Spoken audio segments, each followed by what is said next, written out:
رجحان اللہ تعالیٰ سے ہی بیان کر کے سمجھنے کی اور اس کے بعد عمل کی توفیق عطا فرمائے۔ طلاق ہمارے معاشرے میں اس کا رجحان روز بروز سے بڑھتا جا رہا ہے۔ شروع سے اس بات کو ذہن میں بٹھا لیجئے کہ طلاق کسی بھی جھگڑے کا حل نہیں کہ کوئی بندہ یہ سمجھ لے کہ ہر جھگڑے کا حل طلاق ہے، ہر مسئلے کا حل طلاق ہے، ایسا ہرگز نہیں۔ اگر ہر جھگڑے اور ہر مسئلے کا حل طلاق ہوتی تو رب ذوالجلال جل وعلا شانہ طلاق کو پسند بھی فرماتا کہ یہ جھگڑے کو حل کرنے والی ہے، لیکن رب تعالیٰ نے طلاق کو پسند نہیں فرمایا۔ حدیث پاک میں ہے کہ نبی اکرم صلی اللہ تعالیٰ علیہ وآلہ وسلم نے فرمایا ان ابغض الحلال عند اللہ الطلاق، حلال چیزوں میں سے جو رب کو سب سے زیادہ ناپسند چیز ہے وہ طلاق ہے۔ حلال رکھی وہ بھی ضرورت اور مجبوری کے تحت، اور اللہ کریم جل شانہ نے اس کو ناپسند کیا۔ کیونکہ سب سے پہلی چیز کہ وہ بندھن، وہ تعلق جو نکاح کے ساتھ باندھا جاتا ہے، طلاق کے ساتھ اس تعلق کو توڑ دیا جاتا ہے۔ رشتے ٹوٹتے ہیں، پھر صرف رشتے نہیں ٹوٹتے، دو خاندان بالکل جدا ہو جاتے ہیں۔ صرف نکاح سے نہیں جدا ہوتے، پھر ساری زندگی تک خدا نخواستہ نوبت ایسی آ جاتی ہے کہ جنازوں تک بھی معاملات جدا ہو جاتے ہیں اور انسان ایک دوسرے کے سامنے بھی نہیں آتا۔ اس واسطے شریعت مطہرہ نے طلاق کو جائز قرار دینے کے ساتھ ناپسند بھی فرمایا۔ ہاں اگر معاملہ ایسا ہو جائے اور حالات ناگزیر ہو جائیں، یعنی پانی سر سے پار ہو جائے اور انسان کے پاس کوئی اور حل نہ ہو، تو اس وقت شریعت مطہرہ نے طلاق کو جائز بھی رکھا۔ لیکن اسلام چونکہ ایک حسین نصاب ہے ہماری زندگی کے لیے اور ایک کامل دین ہے، تو حلال رکھنے کے ساتھ بڑے پیارے طریقے بھی بتائے کہ جن کے ساتھ صرف اور صرف مسئلے کے جو معاملہ ہے اس کو نپٹانے کے لیے طلاق کو حلال رکھا گیا تاکہ معاملے کو حل کیا جا سکے۔ لیکن اس سے زیادہ خرابی سے بچنے کے لیے شریعت نے قانون بنا دیے تاکہ لوگ اس کو حد سے زیادہ استعمال نہ کریں۔ اسلام سے پہلے طلاق کا بڑا عجیب طریقہ کار تھا۔ جس عورت کو خاوند نے سزا دینی ہوتی اسے طلاق دے دیتا۔ طلاق دینے کے بعد عورت بیچاری اپنی عدت گزارتی، 3 حیض یعنی تقریباً 3 ماہ کے قریب جب وہ پہنچتی، عدت کے بعد اس کا تعلق ختم ہو جانا تھا اور اس نے نئے خاوند سے نکاح کرنا، تو عدت جوں ہی ختم ہونے کے قریب پہنچتی وہ پھر رجوع کر لیتا، یعنی اس کو اپنے نکاح میں واپس لے لیتا، پھر طلاق دے دیتا، پھر جب عدت ختم ہونے لگتی پھر رجوع کر لیتا، پھر طلاق دے دیتا، جب عدت ختم ہونے لگتی پھر رجوع کر لیتا۔ اس طرح ایک عورت کے ساتھ ایسا ظلم اور ناروا سلوک ہوتا کہ اسے نہ بیوی بنا کے رکھا جاتا اور نہ اسے مکمل چھوڑا جاتا تاکہ وہ کہیں اور نکاح کر کے اپنے نظام کو، اپنی زندگی کو درست کر سکے۔ اللہ کے پیارے محبوب صلی اللہ تعالیٰ علیہ وآلہ وسلم کے پاس جس وقت اسی طرح کا ایک کیس آیا کہ ایک عورت اپنا یہ شکوہ شکایت لے کے حضور کی بارگاہ میں حاضر ہوئی کہ میرا خاوند مجھے ایسی تکلیف دے رہا ہے کہ طلاق دیتا ہے، طلاق دینے کے بعد پھر رجوع کر لیتا ہے، پھر عدت گزرنے پہ آئے تو پھر جو ہے رجوع کر کے پھر بعد میں پھر طلاق دے دیتا ہے، نہ مجھے خود رکھتا ہے نہ کسی اور سے نکاح کرنے دیتا ہے۔ تو نبی اکرم صلی اللہ علیہ وسلم کے پاس جب یہ کیس آیا، اللہ کریم نے باقاعدہ ایک لمٹ بیان کی، فرمایا الطلاق مرتان، فرمایا اے محبوب صلی اللہ علیہ وسلم یہ جو بے حسابی طلاقیں ہیں ان کا سلسلہ اب ختم، طلاق صرف 2 مرتبہ ہوگی، یعنی 2 طلاقیں ہیں، الطلاق مرتان، 2 طلاقوں کے بعد خاوند کو یہ اجازت ہوگی کیا فَإِمْسَاكُمْ بِمَعْرُوفٍ اور تَسْرِيحٌ بِإِحْسَان، کہ اب چاہے تو اس کو بیوی بنا کے رکھ لے، اللہ اسے پسند فرمائے گا، یعنی بعد میں رجوع کر لے 2 طلاقوں کے بعد، اور تسریح بإحسان، اور اگر نبھا نہیں بن سکا اور کوئی معاملہ حل نہیں ہو سکا تو تسریح بإحسان اس کو چھوڑ دے، یعنی جب عدت گزر جائے گی تو وہ اس کے نکاح سے نکل جائے گی۔ یہ طریقہ کار رب ذوالجلال نے بتایا کہ اب 2 سے زیادہ بار ایسا نہیں ہو سکتا، 2 کے بعد جب تیسری ہوگی تو اس کا حکم بھی قرآن نے بیان کیا کہ فَإِن طَلَّقَهَا فَلَا تَحِلُّ لَهُ مِن بَعْدُ حَتَّى تَنكِحَ زَوْجًا غَيْرَهُ، کہ جب تیسری طلاق ہوگی تو خاوند کی ساری جو اختیارات تھے وہ ختم ہو گئے. اب کیا ہے؟ لا تحل لہ حتی تنکح زوجا غیرہ، کہ اب وہ عورت واپس اس پہلے خاوند کے لیے حلال نہیں ہو سکتی. 3 طلاقیں ہو گئیں تو وہی عورت پہلے خاوند کے لیے حلال نہیں ہو سکتی. ہاں حلال کرنی ہے تو پھر ایک بہت بڑی سزا رکھ دی، جو دراصل سزا خاوند کے لیے ہے. کیا سزا تھی؟ کہ وہ عورت حلالہ کرے اور اس کے بعد پھر حلالے والا خاوند طلاق دے اور پھر جا کے عدت گزارنے کے بعد اس خاوند سے نکاح کرے. اس تفصیل میں تو بہرحال میں نہیں جاتا، لیکن میں اس نصاب کو عرض کرنا ضروری سمجھتا ہوں جو شریعت مطہرہ نے انتہائی ناگزیر حالات پیدا ہونے کے وقت مرد کو یہ اجازت دی کہ طلاق دے سکتا ہے. یہ لفظ میں دوبارہ بول رہا ہوں کہ ناگزیر حالات کا مطلب ہے کہ جب پانی سر سے پار ہو جائے، کوئی ایک آپشن بھی صلح کا یا آپس میں اچھے طریقے سے رہنے کا نہ بچے تو طلاق دے سکتا ہے. اس کا طریقہ کار کیا ہے؟ یہ بات ذہن نشین کرنا. اس کا طریقہ کار یہ ہے کہ 3 طلاقیں نہ دے، بلکہ جس وقت عورت پاکی کی حالت میں ہو اس وقت فقط 1 طلاق دے. 1 طلاق دینے کے بعد عورت کو چھوڑ دے.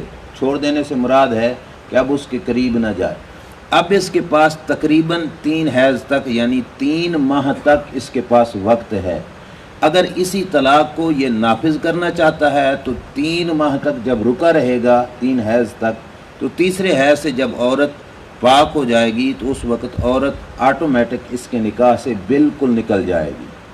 لیکن اس معاملے میں 3 ماہ تک تقریباً 3 ماہ ویسے میں بول رہا ہوں، دراصل عدت 3 حیض ہے، یعنی اتنے وقت تک مرد کے پاس مکمل یہ آپشن موجود ہے کہ اسے اگر سمجھ آ گئی تو بغیر کسی تکلیف کے یہ اس کو بیوی بنا سکتے ہیں. وہ کیا طریقہ؟ کہ اس کے پاس چلا جائے، اس کو ہاتھ لگا لے، اس کو جو ہے دیکھ لے، بوسہ لے لے، یا اس کے پاس بیٹھ جائے، مباشرت کر لے تو وہ اس کی بیوی بن جائے گی. 1 طلاق پچھلی جو ہے اس کا اثر جو ہے وہ ختم ہو جائے گا، لیکن وہ گنتی میں رہے گی. اب مرد کے پاس صرف 2 طلاقیں باقی رہ گئی، گنتی میں وہ رہے گی، لیکن 1 طلاق کے بعد عدت ختم ہونے تک یعنی 3 ماہ تک مرد کے پاس اتنا اختیار ہے. اور یہ 3 ماہ تک نوبت اکثر اوقات نہیں جائے گی.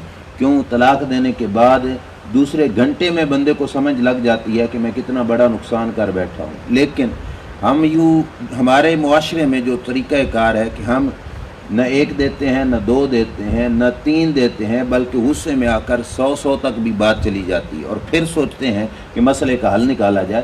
مسئلے کو بڑا بہترین طریقے سے شریعت مطہرہ نے ہمیں حل بتایا.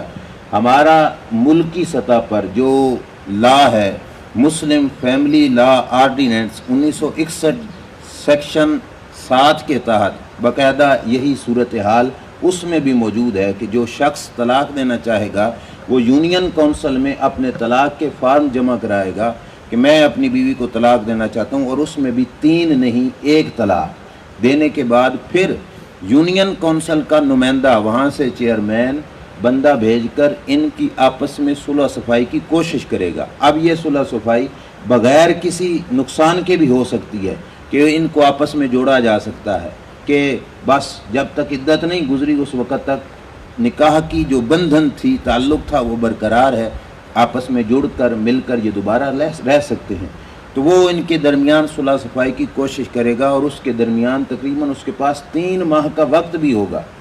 اگر ان 3 ماہ میں دونوں کے درمیان صلح صفائی نہ ہوئی تو مرد کے بھیجے ہوئے وہ 1 طلاق والا جو فارم ہے وہ اثر انداز ہوگا. کس طرح کہ عورت اس کے نکاح سے نکل جائے گی. 3 ماہ گزرنے کے بعد یعنی 3 حیض گزرنے کے بعد اب بھی یعنی جب عورت نکاح سے نکل گئی، مرد کے پاس ابھی بھی آسانی والی صورتحال ہے کہ ابھی بعد میں اس کو ہوش آ گیا کہ میں نے معاملہ غلط کیا، تو اس کے لیے بھی آسانی ہے کیا کہ اب صرف نکاح کر کے اس عورت کو واپس لایا جا سکتا ہے. یعنی حلالے والی جو معاملہ ہے وہ اس کو نہیں بھگتنا پڑے گا. وہ تب ہے جب 3 طلاقیں دے بیٹھے گا. تو یہ صورتحال تھی. شریعت مطہرہ نے یہ انداز بتلایا، اور اس صورتحال کو بھی اس وقت کے جس وقت حالات ناگزیر ہو جائیں. رب ذوالجلال نے فرمایا وَلَا يَحِلُّ لَكُمْ أَن تَأْخُذُوا مِمَّا آتَيْتُمُوهُنَّ شَيْئًا. فرمایا طلاق دیتے وقت جس وقت حالات نامناسب ہو جائیں اگر کوئی دے تو جو تم نے پیسے دیے ہیں مہر کے وہ واپس نہیں لینے۔ اگر تم نے اس بیوی کے ساتھ مباشرت وغیرہ کر لی، اس کے بعد جا کے کئی حالات خراب ہوئے، تو جو تم نے مہر دیا اس میں سے واپس نہیں لینا۔ واپس لے گا تو یہ مکروہ ہوگا، اس کی طرف سے یہ زیادتی ہوگی۔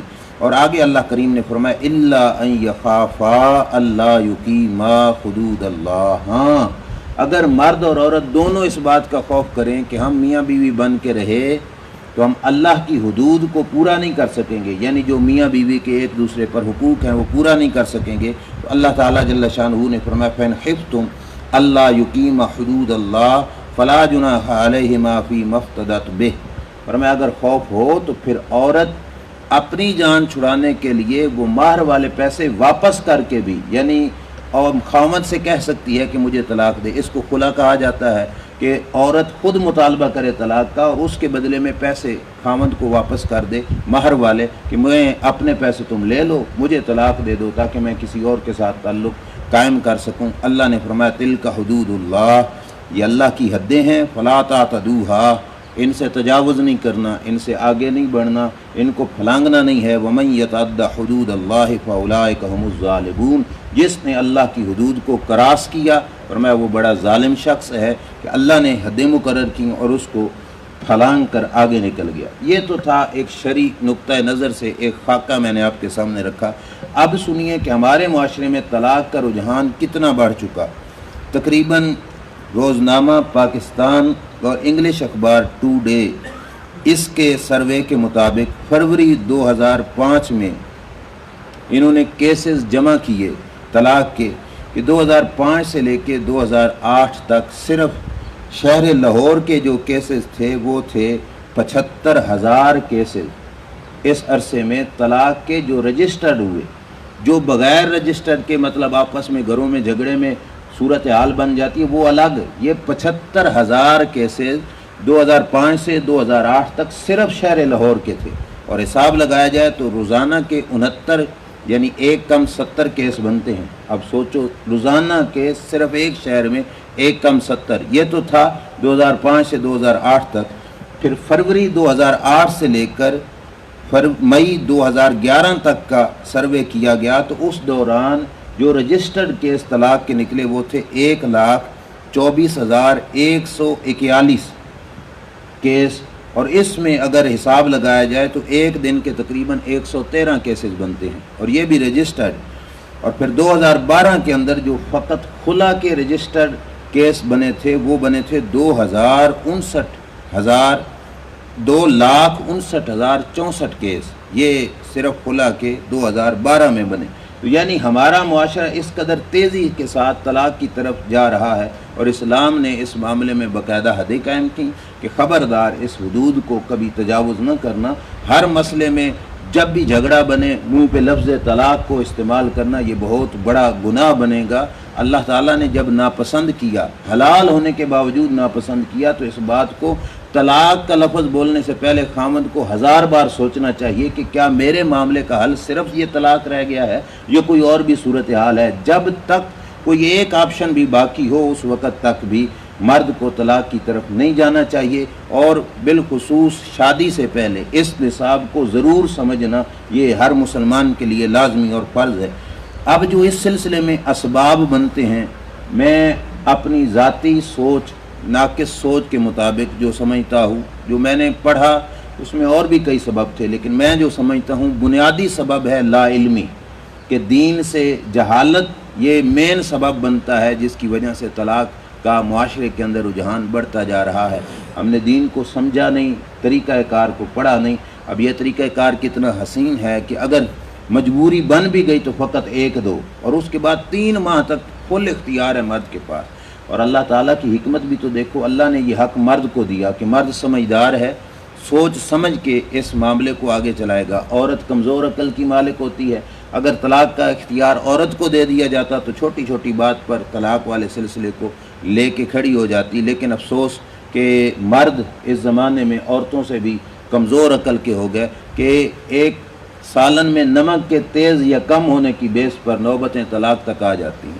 یہ صرف مذاق نہ سمجھنا، میں اس جو چیز دیکھی ہوئی ہے وہ بیان کر رہا ہوں کہ صرف سالن کے نمک کے کم یا زیادہ ہونے پر ہمارے مدرسے میں ایسے کیس آئے کئی، اور پھر طلاق بھی ایک نہیں 3 طلاقیں دے دیں، اور 4 بچے تھے، اور اس کے بعد دوسرے گھنٹے میں ہوش آ گیا کہ میں کتنا بڑا نقصان کر بیٹھا ہوں، اور پھر پیٹنے لگا کہ اب میں کروں تو کیا کروں۔ تو اتنے سے معاملے میں مرد اتنا پاگل کہ طلاق تک نوبت چلی جائے، یہ بہت غلط بات ہے۔ جب تک انسان اس علم سے بے خبر رہے گا اور دین سے دور رہے گا، یہ کیسز بڑھتے جائیں گے۔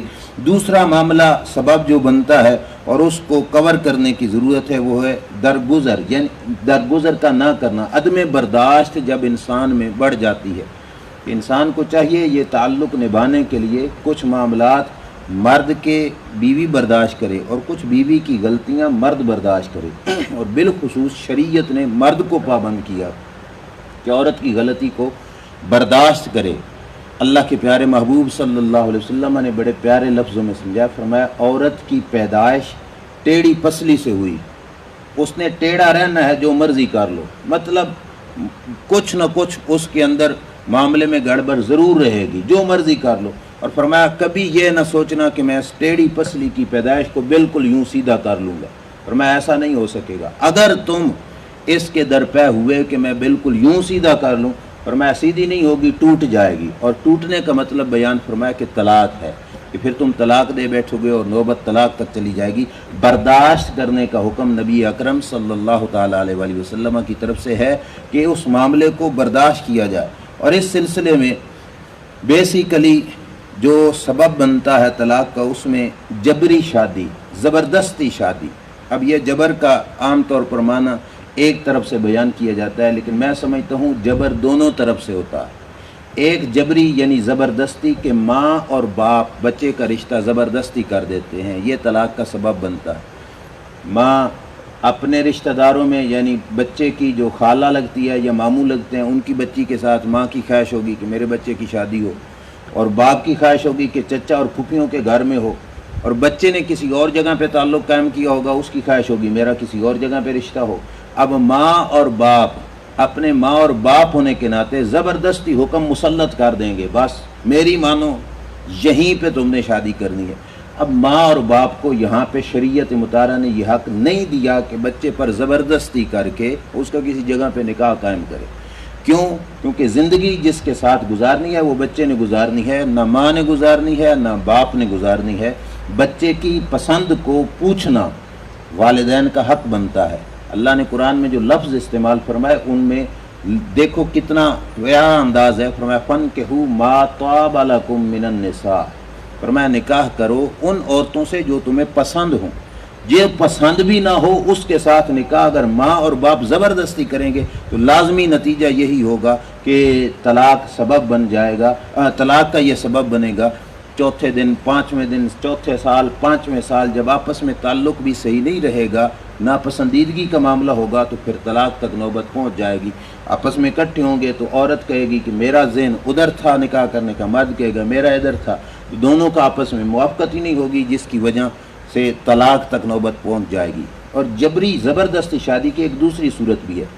یہ دوسری صورت یہ ہے کہ اگر لڑکے نے کسی مقام پر اپنے معاملات کو سیٹ کیا اور سمجھتا ہے کہ میرا رشتہ یہاں پہ ہو، اور ماں باپ رضامند نہیں، اور لڑکا زبردستی کر دیتا ہے اس وقت ماں باپ کے سر چڑھ کر، اب جب ماں باپ اس رشتے کو ناپسند کریں گے تو اس بچی کے ساتھ ماں باپ کی نہیں بنے گی۔ جب ماں باپ کی نہیں بنے گی تو نونہ اور ساس کا جو جھگڑا ہے وہ تو مشہور ہے، اس جھگڑے کی بیس پر ان کے گھر میں سکھ چین نہیں ہوگا، اور سکھ چین کے نہ ہونے کی وجہ سے نوبت طلاق تک پہنچ جائے گی۔ اب آپ سوچو گے کہ نہ بچے زبردستی کر سکتے ہیں نہ ماں باپ زبردستی کر سکتے ہیں، تو مسئلے کا حل کیا ہے؟ مسئلے کا حل یہ ہے کہ والدین کو چاہیے کہ جہاں پر بچے کی رضامندگی ہو، وہاں پہ اگر کوئی شرعی عذر نہ ہو تو خاموشی کے ساتھ اس رشتے کو قبول کر لینا چاہیے، شرعی عذر کے نہ ہونے کے وقت۔ کیوں؟ کیونکہ اسی میں فائدہ ہے، تاکہ کل نوبت طلاق تک نہ پہنچے، اس رشتے کو، اس معاملے کو قبول کر لینا چاہیے۔ اور یہ بات اولاد والے حضرات بیٹھے ہیں ذہن نشین فرما لیں کہ صرف بیٹے کے حوالے سے نہیں، بیٹی کے حوالے سے بھی ہے۔ لوگ اکثر اوقات بچیوں سے اس معاملے میں رائے لینا سمجھتے ہیں کہ یہ تو بے حیائی ہے کہ اب ہم بچی سے پوچھیں۔ مصیبت یہ ہے کہ جو بے حیائی ہے ہم اسے بے حیائی نہیں سمجھتے، اور جو بے حیائی نہیں ہم معاذ اللہ اسے بے حیائی سمجھ بیٹھتے ہیں۔ کہ بچی سے پوچھ لیا جائے کہ کیا تیرا رشتہ وہاں کر دیا جائے، بچی رضامند ہو تو والدین کو قدم اٹھانا چاہیے۔ اس معاملے کو بے حیائی کہنا بہت بڑی غلطی ہے۔ کیوں؟ سیدہ طیبہ طاہرہ خاتون جنت حضرت فاطمہ الزہراء رضی اللہ تعالی عنہا جیسی بیٹی کا رشتہ جب امام الانبیاء صلی اللہ تعالی علیہ وآلہ وسلم کرنے لگے، میرے کریم آقا صلی اللہ علیہ وسلم نے بچی سے مشورہ لیا تھا۔ اگر یہ بے حیائی کا اس میں 1% حصہ بھی ہوتا تو سرکار ہرگز ایسا عمل نہ کرتے۔ ہم قصوروار اس وجہ سے ہیں کہ ہم بے حیائی کو بے حیائی نہیں سمجھتے، جو بے حیائی نہیں ہے اس کو بے حیائی سمجھتے ہیں۔ رائے لینے میں کوئی حرج نہیں ہے، تاکہ اس کی رائے کے بعد اگلا معاملہ قدم اٹھایا جائے گا تو نوبت طلاق تک نہیں پہنچے گی اور کل معاملات جو ہیں وہ خراب نہیں ہوں گے۔ تو یہ جبری شادیاں یہ طلاق کا سبب بنتی ہیں، اور اس کی وجہ سے طلاق معاشرے میں بڑھتی جا رہی ہے۔ اور سبب یہ بھی ہے کہ جس وقت مال و دولت کے پیش نظر رشتے کیے جائیں گے تو کل نوبتیں طلاق تک پہنچ جائیں گی۔ کیوں؟ کیونکہ دولت ایک ایسی چیز ہے جو ہو سکتا ہے صبح کو ہو اور شام کو نہ ہو، شام کو ہو اور صبح کو نہ ہو۔ ضروری نہیں جو اس وقت مالدار ہے وہ کل بھی مالدار ہو، ضروری نہیں کہ جو کل مالدار ہو وہ اگلے دن بھی مالدار ہو۔ جس دولت کو دیکھ کر تم نے رشتہ کیا وہ رشتے کے بعد فوراً ختم ہو جائے، اب وہ رشتہ باقی رکھنا بڑا مشکل ہو جائے گا۔ کہ اگر فقط دولت کی بیس پر ہوا تو دولت جو چلی گئی، اب کہاں وہ اس بچی کا وہاں پہ دل لگے گا یا مرد کا اس بچی کے ساتھ دل لگے گا، تو نوبتیں طلاق تک پہنچ جائیں گی۔ اس واسطے یہ صورتحال نہیں کرنی چاہیے۔ ہم نے اسی معاشرے میں، اسی کالونی میں، اسی جگہ پہ میں نے خود دیکھا کہ ایک آدمی کے ساتھ اس کی رشتہ دار خاتون نے فقط مال کو دیکھ کر شادی کی کہ اس کی بہت بڑی جو ہے دکان ہے۔ اللہ تعالیٰ کا کرنا ایسا ہوا کہ شادی کے کچھ عرصہ بعد ہی اس کی دکان دیوالیہ ہو گئی، ختم ہو گئی، اور وہ بیچارہ دوسروں کی دکان پر ہیلپر کے طور پہ کام کرنے لگ گیا۔ اب اگر دولت کی بیس پر شادی ہو، ایسی صورتحال بن جائے تو نوبت طلاق تک پہنچنے کا خطرہ ہوتا ہے۔ تو اس معاملے کو نہیں دیکھنا چاہیے۔ آخری بات جو ذہن نشین رکھنا لازمی اور ضروری ہے وہ یہ ہے کہ اسلام میں اور یورپی سوچ میں ایک بیسیکلی فرق ہے۔ آپ یہ بات دل پہ لکھ لینا کہ اسلام اپنے حقوق کا مطالبہ نہیں سکھاتا کہ میں کہوں کہ میرے حق پورے کرو، دوسرا کہے جی میرا حق پورا کرو، ماں باپ کہے میرے حقوق نہیں پورے ہو رہے۔ اسلام نے یہ نہیں سکھایا کہ اپنے حقوق مانگو۔ اسلام نے ادائے فرائض یعنی جو کسی کے حقوق ہیں ان کو پورا کرنے کا آرڈر دیا ہے۔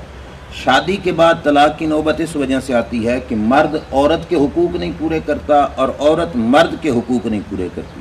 حقوق پورے کرنے سے فقط ایک چیز نہیں مراد کہ اس کی جو ہے خواہش کو پورا کرے، نہیں، باقاعدہ نصاب ہے۔ مرد کے ذمے عورت کے حقوق ہیں، عورت کے ذمے مرد کے حقوق ہیں۔ مرد کے ذمے باقاعدہ لازم ہے کہ نان و نفقہ عورت کا پورا کرے، جو اس کا خرچ بنتا ہے روٹی پانی کا اور کپڑے وغیرہ کا، گھر کا، رہائش کا، وہ پورا کرنا مرد کی ذمہ داری ہے۔ مرد جب اس کے حقوق کو پورا کرے گا تو اللہ تبارک و تعالیٰ اس کی طرف سے اس کے حقوق کو پورا کروا دے گا۔ اور اگر مرد فقط یہ سوچتا رہے کہ ہائے میرے حقوق نہیں پورے ہو رہے، عورت یہ سوچتی رہے کہ ہائے میرے پورے نہیں ہو رہے، مطالبہ حق کی آواز یورپی سوچ اٹھاتی ہے کہ ہمارا حق نہیں پورا ہو رہا۔ اسلام مطالبہ حق کی بجائے یہ حکم دیتا ہے کہ تمہارے سر پہ جو ذمہ داری ہے تم وہ کر کے دکھاؤ، تمہارے حقوق پورے ہونے یہ رب ذوالجلال خود کروا دے گا اور اگلے بندے کے ذہن میں ڈال دے گا۔ دیکھو مکہ شریف کی زندگی میں اور مدینہ شریف کے معاملات میں اللہ کے پیارے محبوب صلی اللہ علیہ وسلم کے جو حقوق تھے مکہ والوں نے کون سے پورے کیے، لیکن میرے کریم آقا صلی اللہ تعالیٰ علیہ وآلہ وسلم کی جو اپنی ذمہ داریاں تھیں حضور ادا فرماتے رہے۔ اگلے نے حقوق پورے کیے نہیں کیے، اپنی ذمہ داری پوری کرو۔ اپنی ذمہ داری کا ادا کرنا یہ لازمی ضروری ہے۔ تو مرد اور عورت میں جدائی کا سبب یہ بنتا ہے کہ ایک دوسرے کے حقوق کو پورا نہیں کیا جاتا۔ مرد سمجھتا ہے کہ میں اپنے حقوق عورت سے لوں، لیکن دیکھو عورت پر یہاں تک اللہ کے دین نے حکم دیا کہ سرکار نے فرمایا لو امرت احدا، ان یسجد لأحد لامرت المرأۃ ان تسجد لزوجہا، کہ اگر میں کسی کو کسی انسان کے سجدہ کرنے کی اجازت دیتا تو میں عورت کو آرڈر دیتا کہ اپنے خاوند کو سجدہ کرے۔ اب اس سے سمجھ لگتی ہے کہ عورت کے سر پر مرد کے کتنے حقوق ہیں، لیکن مرد صرف اس بات سے چوڑا نہ ہو جائے کہ بس میرے حقوق اس کے سر پر ہیں۔ مرد کے لیے احتیاط کی صورتحال کیا ہے؟ حدیث مقدسہ میں آتا ہے میرے کریم آقا صلی اللہ علیہ وسلم رات کے وقت بیدار ہوئے، حضور اکرم صلی اللہ علیہ وسلم نے گھر سے باہر جانا تھا، سیدہ عائشہ صدیقہ رضی اللہ تعالی عنہ آرام فرما رہی تھیں، پیارے آقا صلی اللہ علیہ وسلم نے قدموں میں جوتے نہیں پہنے۔ کیوں؟ وجہ یہ تھی کہ جوتے پہن کر چلا جائے تو آواز پیدا ہوتی ہے، بغیر جوتے کے چلیں تو آواز نہیں پیدا ہوگی۔ حضور اکرم صلی اللہ علیہ وسلم نے جوتے اس واسطے نہیں پہنے کہ میری بیوی کی نیند میں خلل نہ آ جائے۔ تو یہ دونوں طرف سے کتنا پیارا حسین امتزاج ہے میرے کریم آقا صلی اللہ علیہ وسلم نے کر کے دکھایا۔ اور عورت کے ساتھ محبت کا رویہ وہ بھی سیرت مصطفیٰ صلی اللہ علیہ وسلم سے سیکھا جائے۔ میرے آقا صلی اللہ علیہ وسلم نے حضرت صفیہ رضی اللہ تعالیٰ عنہ سے جس وقت رشتہ کیا، ام المومنین ہیں، اور ان کو راستے میں خیبر کے راستے میں شادی کی، حضور نے نکاح کیا، گھر تک پہنچنا تھا تو حضور کے پاس سواری اونٹ کی تھی، اور اونٹ پر اپنے ساتھ حضرت صفیہ رضی اللہ تعالیٰ عنہ کو بٹھانا تھا۔ تو اب اونٹ پر بٹھانے کے باوجود بھی مرد کا چڑھنا بھی مشکل ہوتا ہے، تو عورت کو چڑھنا زیادہ مشکل تھا۔ اب یہ حدیث بخاری شریف میں آپ حیران ہوں گے کہ رب کے محبوب صلی اللہ علیہ وسلم نے کیا طریقہ اختیار کیا۔ یہ دونوں ہاتھ یوں پیچھے رکھے، یہ گھٹنا حضور اکرم صلی اللہ علیہ وسلم نے یوں کھڑا کیا، اونٹ کے بالکل قریب ہو کے بیٹھ گئے، اور حضرت صفیہ رضی اللہ تعالیٰ عنہ کو رکھ کے اونٹ پہ سوار ہو جاؤ۔ یہ والا انداز آپس میں ایک تعلق اور محبت کے قائم کرنے کا اللہ کے محبوب صلی اللہ علیہ وسلم نے سکھایا۔ گھر میں عورت کا ہاتھ بٹانے والے کو رن مرید کہنا بالکل ٹھیک نہیں ہے۔ نبی اکرم صلی اللہ علیہ وسلم ہاتھوں سے روٹیاں لگوائیں، گھر میں جھاڑو دیا، ہاتھوں سے کپڑوں کی سلائی کی، اس قدر مطلب اپنی ازواج مطہرات کے ساتھ معاملات میں ہاتھ بٹایا۔ ہاتھ بٹانا میں حرج نہیں بلکہ سنت رسول صلی اللہ تعالیٰ علیہ وآلہ وسلم ہے۔ ایسے معاملات کو کور کرنے سے یہ نوبتیں طلاق سے بچاتی ہیں۔ اللہ تعالیٰ ہمیں سمجھ کر عمل کی توفیق عطا فرمائے۔ وآخر دعوایا ان الحمد للہ رب العالمین۔